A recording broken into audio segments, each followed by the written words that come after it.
भाई आप एक कंट्री के ऐसे भी क्लब्स बता रहे थे जो सेटेनिक क्लब्स हैं, जैसे एक कुछ अलग ही किंक वाले क्लब्स हमने भी सुने कि किटकैट एक क्लब है जर्मनी में। आप एक दो और बता रहे थे जहाँ की किंग्स कुछ अलग ही चलती है अंदर, वो कौन सी कंट्री थी और कौन सा क्लब था? ये मोस्टली जो आप बात कर रहे हैं ये जर्मनी में होती है, बर्लिन में।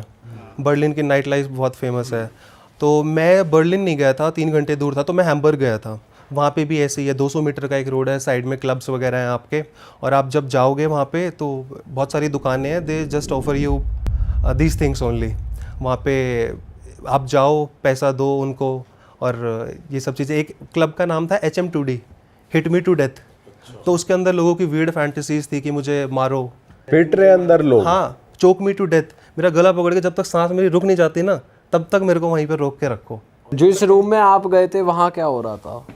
मेरे को वहाँ पे बहुत बड़ा एक कल्चरल शॉक लगा था, तो मैं वहाँ पे 15 से 20 मिनट रुक पाया, उसके बाद मैं बाहर आ गया। घिन आ गई आप? घिन आ गई थी बहुत ज़्यादा कि ये लोग कर क्या रहे हैं। जो आपने पूछा सैटानिक क्लब्स वगैरह होते हैं, तो बेसिकली वहाँ पे डेविल को प्रमोट किया जाता है, डेविल की आदतें, गंदी आदतें, शैतानी ताकतें, और डेविल को पूछते हैं वो एक सुप्रीम पावर को। तो ये क्लब्स के अंदर हो रहा है जहाँ वो मतलब पार्टी कर रहे हैं या फिर वो नॉर्मली एक पार्टी कर रहे हैं? म्यूजिक जो होता है, एक म्यूजिक होगा जो आपको सूदिंग लगेगा, फ्लूट का, कृष्णा का जो म्यूजिक होगा, और एक जगह हार्ड टेक्नो, वो कानों में बजता है, रॉक बैंड जिसमें रॉक गिटार्स वगैरह होते हैं, तो वो म्यूजिक वहाँ पे बजता है। इस तरह के लोग होते हैं, वियर्ड लोग, ब्लैक, बिल्कुल आउटफिट ब्लैक, और इतने ज़्यादा तामसिक कह सकते हैं, इतने तामसिक होते हैं कि उनकी जो फैंटेसीज होती है वो वहाँ पे पूरी करते हैं। किस किस तरीके की फैंटेसीज? एक फैंटेसी थी जो मुझको सबसे ज़्यादा वियर्ड लगी थी, हैम्बर्ग में। तो वहाँ पे एक रूम बना हुआ था जिसमें आर्म लिकिंग होती है। तो उसी के बाद मैं वहाँ से वापस आ गया था, and they start to lick under arms. अब ये फैंटेसीज है उनकी। ये एक क्लब के अंदर अलग अलग रूम्स हैं या अलग अलग क्लब्स हैं? ये क्लब्स के अंदर सब जगह रूम्स होते हैं जो आपके, अगर आपको सोलो करना है, मतलब सोलो आप अगर जाना चाहते हो तो सोलो रूम ले लो आप एक। अगर दोस्तों के साथ हो तो अंदर जहाँ पे दोस्तों के साथ जाओ आप। तो हर तरह के वहाँ पे। मैं पूछा था भाई क्लब का नाम क्या है? क्लब का नाम था वो वेलहेम्सन कुछ करके क्लब था, और बहुत सारे क्लब्स थे वहाँ पे। अब मुझे वहाँ सारे ही ऐसे वाले थे, टेढ़े मेढ़े? सारे ही ऐसे थे। कुछ पार्टीज़ के लिए भी थे जो नॉर्मली आप जा सकते हो, हैंग आउट कर सकते हो, बट वो मोस्टली जो 200 मीटर का रोड था वो इन्हीं सब चीज़ों से भरा हुआ था। भाई कुछ एंट्री करने का क्राइटेरिया भी होता है, जैसे बर्लिन में जो किटकैट क्लब है, वो तो आउटफिट देखते हैं, वहाँ से तो हम रिजेक्ट हो चुके हैं भाई। कि भाई अगर तुमने ऐसे कपड़े नहीं पहने तो तुम अंदर नहीं घुस सकते, अगर तुम्हारा ऐसा वो नहीं। कुछ क्लब्स में रहता है रूल कि आपको ये इस तरह से ड्रेसअप होना पड़ेगा, तो तभी आपको एंट्री मिलेगी।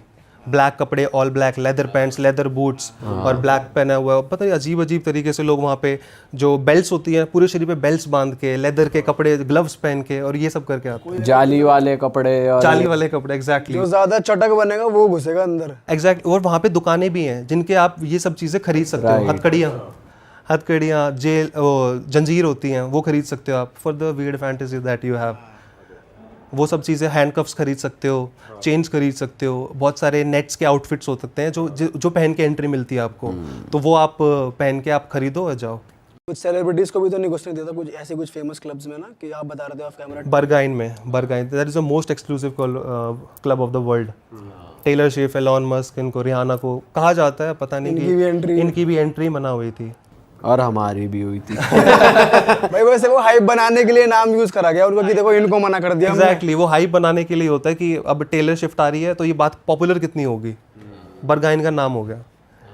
एलॉन मस्क को मना कर दिया हुआ था, वो साले क्लब ही ने खरीद देगा, वो क्या करे भाई। लेकिन सच में उन क्लब की वाइब ऐसी है कि नॉर्मल आदमी नहीं सर्वाइव कर सकता, नहीं कर सकता। और वो शक्ल देख के वैसे पहचान भी लेते हैं कि ये आदमी, ऑरा स्कैन करते हैं वहाँ पे, ये आदमी झेल लेगा, ये आदमी झेल लेगा, जितना तामसिक प्रवृत्ति का होगा उतना झेल लेगा। और पता है इंडियन तो कोई नहीं झेल पाएगा, तो सबको मना करते रहते हैं लाइन से कि भाई। वो एग्जैक्टली वहाँ पे बॉडीगार्ड्स होते हैं, स्कैन करते हैं आपको, कोई भी रीजन नहीं देंगे, सिर्फ बोले नहीं जा सकते अंदर। इशारा कर देते हैं ऐसा कि चलो। वो सुनते भी नहीं है ज्यादा बोलो तो। अरे हमें तो सीधा ये बोल जाता भाई, जैसे हम वहाँ लाइन में आगे पहुंचे, नॉट टुनाइट बॉयज।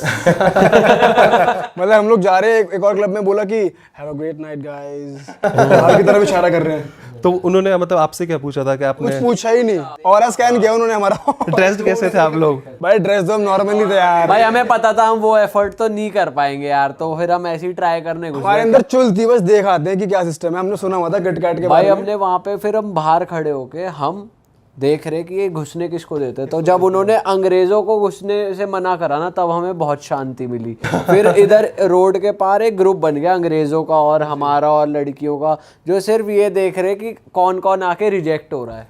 ऐसा भी हो गया था कि लेजेंड हमारे सामने एक अंग्रेज क्या कर रहा है, टी शर्ट पहनी हुई है, उसने अपनी टी शर्ट फोल्ड करके अंदर क्रॉप टॉप बना ली ताकि वो वियर्ड लगे और कुछ अजीब सा लगे, फिर भी उसे उठा के बाहर फेंका चलने के लिए।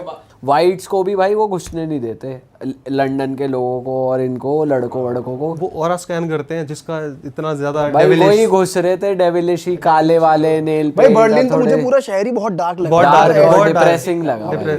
पर जो ये जो सेटन वाले आप क्लब्स बता रहे हो, इसमें और कुछ भी होता है क्या कि जो नॉर्मल क्लब्स में नहीं होता? सैटेनिक क्लब्स में मैं कभी नहीं गया, लेकिन मैंने उनके बारे में सुना है। मेरे साथ जो कलीग्स थे वो गए थे, तो वो भी थोड़ी देर बाद वापस आ गए थे वहाँ से कि हम नहीं झेल सकते भाई, ये अलग ही है चीज़। हम इंडिया में ऐसे कल्चर में बड़े हुए हैं कि हमारे लिए फैमिली रिलेशनशिप इनकी इंपॉर्टेंस बहुत ज़्यादा है, और ये चीज़ें देखना तो बहुत दूर तक हिला देता है आपको। कई महीनों तक शायद आपको एक कल्चरल शॉक लग जाएगा कि ये कर क्या रहे हैं लोग। भाई आप एक सैम बता रहे थे जो एलए में भी चल रहा है आजकल, क्या सीन है उसका? लॉस एंजलिस में गया था मैं 2021 में। तो वहाँ पे आपने वॉक ऑफ फेम सुना है, जिस पे स्टार्स बने हैं वॉक ऑफ फेम। वहाँ पे जिस तरह बॉलीवुड है, वहाँ पे हॉलीवुड का इंसाइन बना हुआ है वाइट कलर का। तो वहाँ पे मैं गया था, तो वो है कुछ नहीं, वहाँ पे एक पहाड़ी के ऊपर हॉलीवुड लिखा हुआ है वाइट कलर का। वो बेसिकली रियल एस्टेट जो वाले जो लोग होते हैं, उनकी स्ट्रैटेजी है कि वहाँ की कीमत बढ़ जाए ज़मीन की। अब वहाँ पे लोग जाके कुछ भी नहीं है, वो पहाड़ी पे बस हॉलीवुड लिखा हुआ है। मेरी भी एक चेकलिस्ट थी कि मेरे को हॉलीवुड के आगे एक फ़ोटो खिंचवानी है। ये बहुत लोगों की रहती है इसकी भाई, क्योंकि सबने देखा सबने देखा और होता है। GTA वीटीए में खेलो तो वही वही वो आता जगह। है। टॉम एंड जेरी जब बचपन में देखते थे, हॉलीवुड आता था, उसमें लिखा हुआ, उसके आगे पिक्चर मैंने क्लिक कराई थी। तो वहाँ पे एक स्कैम चल रहा था। क्या था, कुछ लोग अपनी है ना म्यूज़िक सीडीज़ लेके, ब्लैंक म्यूज़िक सीडीज़ लेके कह रहे थे आप हमारे साथ पिक्चर्स कराओ, हम उभरते हुए आर्टिस्ट हैं, आप इसकी स्टोरी लगाओ हमारे कवर की और प्रमोट करो। तो मेरे पास एक बंदा इसी तरह अप्रोच की उसने, तो मैंने कहा ठीक है भाई कर ले यार। तो मैंने उसको उसके साथ फ़ोटो क्लिक कराई, उसने कहा मुझे टैग वैग कर देना और मैं इसको रीपोस्ट भी करूँगा और ऐसे करूँगा। मैडम तुसाड्स म्यूज़ियम है वहाँ, उसके बाहर की बात है ये, वहाँ मिला था मुझे। तो वो म्यूज़िक सीडी मुझे उसने दी और स्टोरी लगाना, आप इस प्रमोट करना इस तरह। अब थोड़ी देर बाद मुझे पे कॉल आता है कि आपने मेरी स्टोरी कैसे पुट की? उसी बंदे का। मैंने तो आपको अलाउ नहीं किया था, मैं कॉपीराइट का आपके ऊपर केस डाल दूंगा, मेरे को $800 दो अभी। अरे तेरी आपने ये ऐसा क्यों किया मेरी परमिशन के बिना? मैंने कहा भाई तेरे साथ तूने कहा था कि इसके साथ म्यूजिक सीडी के साथ फोटो करवाओ। कह रहे no I didn't say that, you come here. मैं नहीं तो पुलिस के पास जा रहा हूँ और जाके ये बोलूँगा कि आपने मेरे जो राइट्स थे वो मेरे रिलीज़ होने से पहले आपने डाल दिए। और वो सीडीज़ में होता कुछ नहीं है, ब्लैंक सीडीज़ होती हैं वो। एंड दे एक्सटॉर्ट मनी, यही फ्रॉड है वहाँ पे। तो आपने क्या करा फिर? कुछ भी नहीं, बस उसको बोल के चला गया था, जो करना कर ले भाई। ये तो अलग ही चीज है। ये तो पागल बना रहे हैं भाई, नेक्स्ट लेवल। इससे तो बड़ा पागल तो कोई क्या ही Music CDs blank। बताओ Blank आर्टिस्ट music घूम रहे हैं, मैं बहुत उभरता सितारा हूँ, मेरे साथ एक फोटो डाल। भाई आप मना ही कर देते उसको, साले बेवकूफ को। तू कहीं का भी सितारा हो, हमें क्या मतलब। या फोटो करते डिलीट होगी फोटो। ये नहीं पता था ना कि वो ऐसा करेगा कि या तो ठीक है हम भी अपने हरियाणवीपन पे आगे कर ले भाई, जो करना है देना। पाड़ ले जो पाड़ता हो। भाई फिर इसके बाद जैसे हम थोड़ी शिप लाइफ के बारे में बात कर रहे थे, तो आप जब भी शिप पे ट्रैवल कर रहे होते हो तो क्या एसेंशियल्स क्या होते हैं आपके भी, जिसके बिना आप ट्रैवल नहीं कर सकते, या कोई ट्रैवल करना चाहता है शिप से तो वो क्या ध्यान रखे? एसेंशियल सबसे ज़्यादा देखो, आपको खाने और पीने का ध्यान रखना पड़ता है कि आप सेल कर रहे हैं तो एक इन्वेंट्री मेंटेन होती है कि आप इतना पर्टिकुलर खाना है या नहीं जहाज़ पे, क्योंकि बीच ओशन में आप खाना कहाँ से लेके आओगे। तो वो चीज़ें सबसे ज़्यादा इंपॉर्टेंस होती है उन चीज़ों की। खाना पीना कभी भी कम ना हो। जैसे खाने की तो बहुत ह्यूज सप्लाई होती है वहाँ पे, किसी भी तरह का लैम, चिकन, मटन, जूस, दुनिया भर के। फ्रेश रहता है इतने टाइम जितने टाइम? हाँ जी, वहाँ पे शिप पे अलग अलग स्टोर्स होते हैं, ड्राई प्रोविजन स्टोर। जो दाल वगैरह उनका तो क्या ख़राब होना है, बाकी जो फिश वगैरह होती है वो ऐसे कंटेनर्स में उसे जगह पे रखी जाती है जहाँ पे टेम्परेचर -15 -25 मेंटेन करते हैं। तो एक बार मेरे साथ क्या हुआ था, मेरे कमांडिंग ऑफिसर ने मुझे बाहर धूप में खड़ा कर दिया पनिशमेंट देने के लिए। तो उस टाइम हम क्रॉस कर रहे थे, अटलांटिक क्रॉस कर रहे थे हम, तो बहुत धूप पड़ रही थी बहुत ज़्यादा। तो उसके बाद उसने मुझे पनिशमेंट 1-2 घंटा वहाँ पे रखा और उसके बाद बोला डीप फ्रीजर में जा। अभी मैं 47-45 डिग्री टेम्परेचर में था, अब उसने मेरे को -15 डिग्री टेम्परेचर में भेज दिया। ये पनिशमेंट दी तो थी आप उसने तो मुझे। बीमार ही पड़ गए होगे। नहीं, उसको भी पता था कि कितनी देर रह सकता है, बस वो मेंटली चेक करना चाहता था।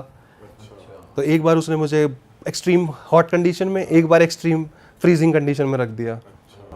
और भाई जैसे हम ना बहुत सारी रील्स वगैरह देखते हैं, तो जैसे शिप चल रहा है और पानी में बवंडर आया हुआ है, बड़े बड़े शैलो बने हुए हैं, तो कभी ऐसा हुआ है आपके? हुआ है मेरे साथ, ऐसा काफ़ी बार हुआ है। साउथ अमेरिका से हम अफ्रीका जा रहे थे, तब हुआ था, एक साइक्लोन एनकाउंटर हो गया था। शिप ऐसे ऐसे पूरा ऐसे चल रहा है। उसमें तो फिर वो पूरा ऐसे नीचे जाता हुआ देखा है, जैसे रीव भाई एकदम ही चला गया, फिर जाता है, एकदम वो ऊपर वेव्स को टच करता है। वेव्स जब अब जैसे शिप चल रहा है तो वेव्स इतनी तेज होती है, जैसे मान लीजिए मैंने इसकी जहाज की स्पीड 50 नॉट पे कर रखी है, 50 नॉट पे, लेकिन स्पीड जो आगे विंड की है वो 100 नॉट है। तो मैं फुल इंजन अहेड भी दे दूंगा पूरा पावर से, मेरा जहाज फिर भी पीछे जाएगा। विंड का फोर्स इतना ज़्यादा है कि 50 नॉट की स्पीड भी फेल हो गई। अब 50 नॉट पे मैंने काउंटर किया, 100 नॉट की आ रही, तो मैं क्या करूँगा? हर घंटे 50 नॉट पीछे ही चलता जाऊँगा। इवन मेरा जहाज जो है आगे की तरफ मैंने पुश दे रखा है। तो इतनी स्ट्रॉन्ग वेव्स होती हैं वो। भाई 6-6 महीने शिप पे रहना आपको डिप्रेसिंग नहीं लगता आपको? और क्या क्या चीज़ें होती हैं शिप पे करने के लिए, मतलब कैसे खुद को वो करते हो आप लोग? डिप्रेसिंग तो कभी भी नहीं लगा। इनफैक्ट मेरा सपना था ट्रैवल करने का, तो आई थिंक इससे बढ़िया मुझे कोई अपॉर्चुनिटी नहीं मिल सकती थी कि एक तो ट्रैवल भी कर रहा हूँ और पैसा भी मिल रहा है मुझे। तो कभी मेरे को ऐसा फील नहीं हुआ कि ये लाइफ में, मैंने खुद ये लाइफ चुनी थी और ये जवानी है मोबाइल देख के इंस्पायर हो गया था कि भाई ऐसी लाइफ चाहिए मुझे, कंट्रीज ट्रैवल करूँगा। और बाय गॉड ग्रेस अभी 27 कंट्रीज मैंने कवर कर लिए हैं। तो आगे धीरे धीरे और भी करेंगे।